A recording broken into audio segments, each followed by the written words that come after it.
So let's talk for a minute about the difference between style and fashion. Is there a difference, or if so, what would that be? Well, fashion is, the latest things, the trends, the latest designers, what's happening in the fashion space right now. And then style, someone who knows nothing about fashion can have an incredible style. And also, style is the way you live your entire life. It's not just like what you put on your body. It's how your home is decorated. It's where you travel. It's the visual arts. If you love art, it's whatever your style is really how you create this space around you of all the things that lift you up, that you're passionate about.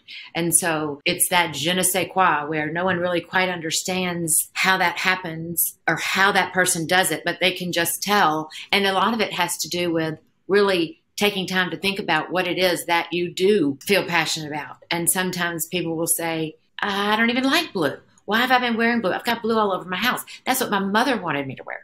Or, those kind of things where they're like, at a certain point in life, all of a sudden they realize, well, I really love this. And I've always loved this. Why am I not surrounding myself with this? So the more authentic you become to yourself and the more courageous you are in saying, maybe that's what society wants me to like, but instead, this is really who I am.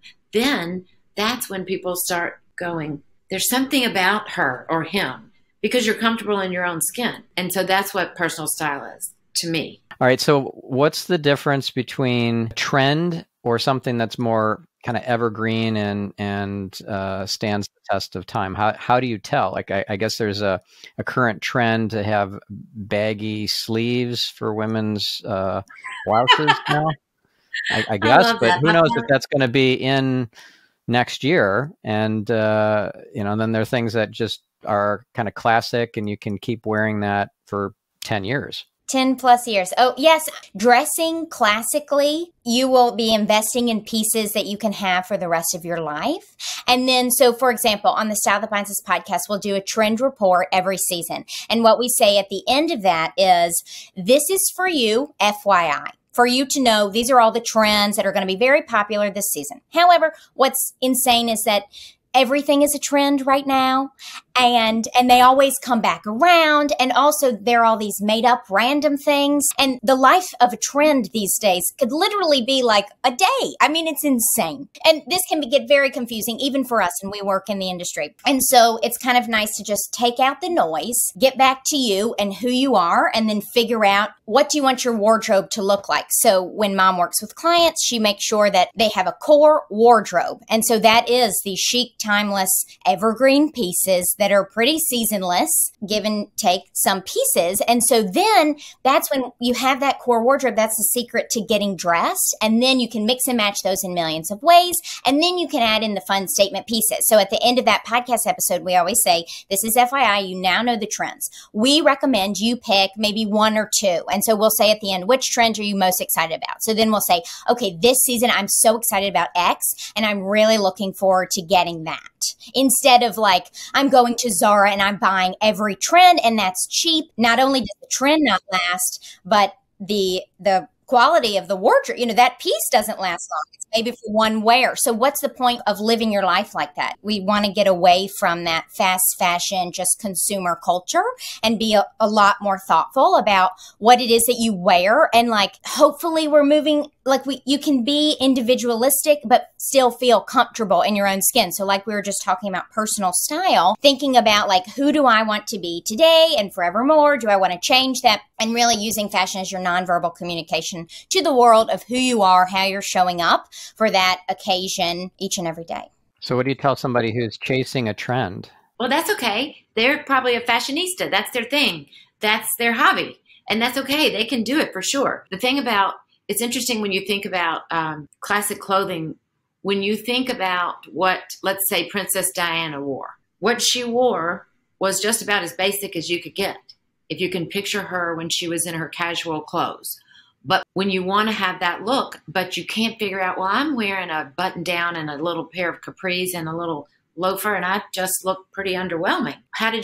what makes that so special? So that's when you have to make sure that the quality of the pieces, it doesn't have to be designer, but it has to be well made. The whole body, like your hair, your skin, your makeup, everything. It's not just the shirt and the pant that you put on. And then also maybe you don't have a body type like her. Like I'd love to dress like Audrey Hepburn. I don't have a body type like Audrey Hepburn, so I could never pull that off. Or Coco Chanel, that's not my look. That's for more like boyish figures. So it again goes down to your body type or even your coloring. So let's say as a trend, the hot pink trend is huge because of the Barbie movie. So if you know that hot pink looks good on you, and it really kind of looks good on most people, then this is your year to stock up on pink clothes. But that doesn't mean cheap pink clothes that are going to melt when you try and iron them, or that are barely, put together. That means I know I'm going to wear this for the rest of my life because that color looks great on me. And if you say, well, I have to shop fast fashion because the other things are too expensive, that's when you go to consignment shops and thrift shops. I have a client right now that said she loves Max Mara. So she, for years, has thrifted. She just buys everything from Max Mara, but it's from a thrift shop or a consignment shop. It takes a little more time, but then it's like you're building an art collection, right? She knows that brand works well for her. She knows how unbelievably well the pieces are made and things like that. So it's also a style that can go with you as you get older. It's not, that's the other thing. People get confused when they're 30. They're like, can I still wear cutoffs? Can I still wear like a little mini skirt baby doll sort of dress type thing? And the answer to that is if you feel like maybe you shouldn't, then you shouldn't.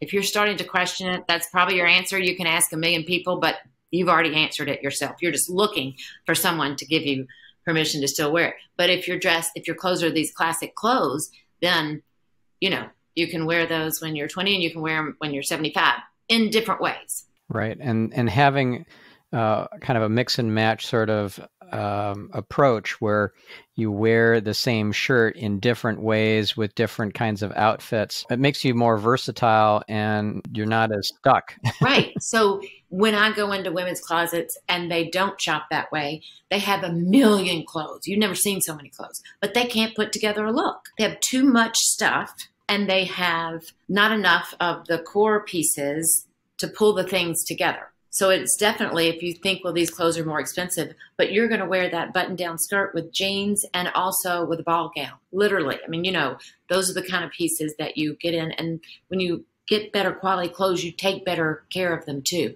And when you wear them, you feel special. Yeah, that's important. Like, you don't want to wear stuff that makes you feel like a bum or not put together, not well kept.